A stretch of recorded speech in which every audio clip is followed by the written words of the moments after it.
ឈាមដែលអ្នកស្រង់លើផ្លូវខ្ញុំនៅតែចងចាំអ្នកដែលស្លាប់ដើម្បីជាតិស្នាមឈឺចាប់មួយនេះបេះដូងខ្ញុំបន្តរំលឹកជាស្នាមដែលមិនអាចលុបចេញពីបេះដូងខ្មែរបានពីកុហកធ្លាប់លឺធ្វើឲ្យចិត្តខ្ញុំឈឺសង្គមស្រុករំដួលមនុស្សនោះល្អប្រែជាអាក្រក់អ្នកដែលមានអំណាចធ្វើបាបអ្នកស្លូតត្រង់ជីវិតខ្មែររងគ្រោះមាននៅគ្រប់ទីកន្លែងឈាមនៃការពិតហូរចេញពីបេះដូងមិនមែនជារបួសកាយតែជាការឈឺចាប់ក្នុងចិត្តខ្ញុំសូមគោរពដឹងគុណចំពោះអ្នកដែលបានលះបង់ឈាមខ្មែរគ្រប់ចំណងឈ្មោះអ្នកខ្ញុំចាំគ្រប់គ្នាឈ្មោះអ្នកខ្ញុំចាំគ្រប់គ្នាបើអ្នកមិនធ្វើអ្វីសោះក៏គង់តែរងគ្រោះដែរត្រូវយកការឈឺចាប់ធ្វើជាកម្លាំងចិត្ត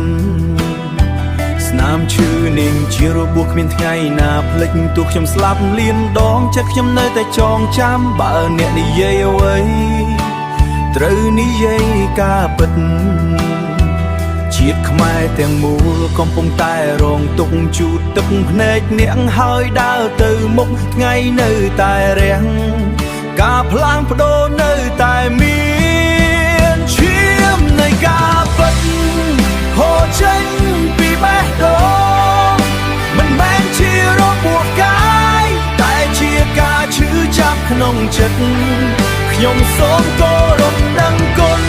ចំពោះអ្នកដែលបានលះបង់ឈាមខ្មែរគ្រប់ចំណងឈ្មោះអ្នកខ្ញុំចាំគ្រប់គ្នាឈ្មោះអ្នកខ្ញុំចាំគ្រប់គ្នា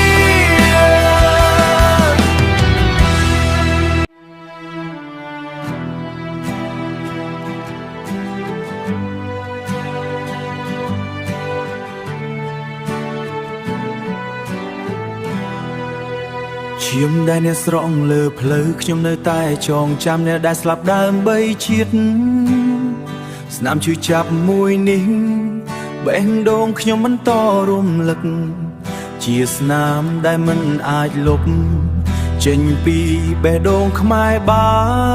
នពីកុហកធ្លាប់លឺធ្វើឲ្យចិត្តខ្ញុំឈឺ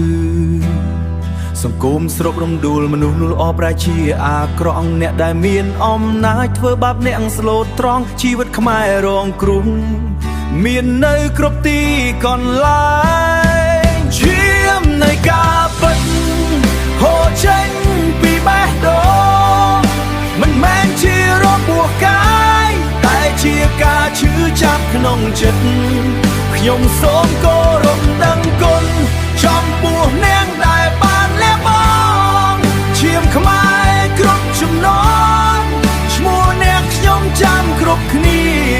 ឈ្មោះអ្នកខ្ញុំចាំគ្រប់គ្នាបើអ្នកមិនធ្វើអ្វីសោះក៏គង់តែរងគ្រោះដែរត្រូវយកការឈឺចាប់ធ្វើជាកម្លាំងចិត្តស្នាមឈឺនឹងជារបួសគ្មានថ្ងៃណាភ្លេចទោះខ្ញុំស្លាប់លានដងចិត្តខ្ញុំនៅតែចងចាំបើអ្នកនិយាយអ្វីត្រូវនិយាយការពិតជាតិខ្មែរទាំងមូលកំពុងតែរងទុក្ខជូតទឹកភ្នែកអ្នកហើយដើរទៅមុខថ្ងៃនៅតែរាំងការផ្លាស់ប្ដូរនៅតែមានឈាមនៃការពិតហូរចេញពីបេះដូងមិនមែនជារបួសកាយតែជាការឈឺចាប់ក្នុងចិត្តខ្ញុំសូមគោរពដឹងគុណចំពោះអ្នកដែលបានលះបង់ឈាមខ្មែរគ្រប់ចំណងឈ្មោះអ្នកខ្ញុំចាំគ្រប់គ្នាឈ្មោះអ្នកខ្ញុំចាំគ្រប់គ្នា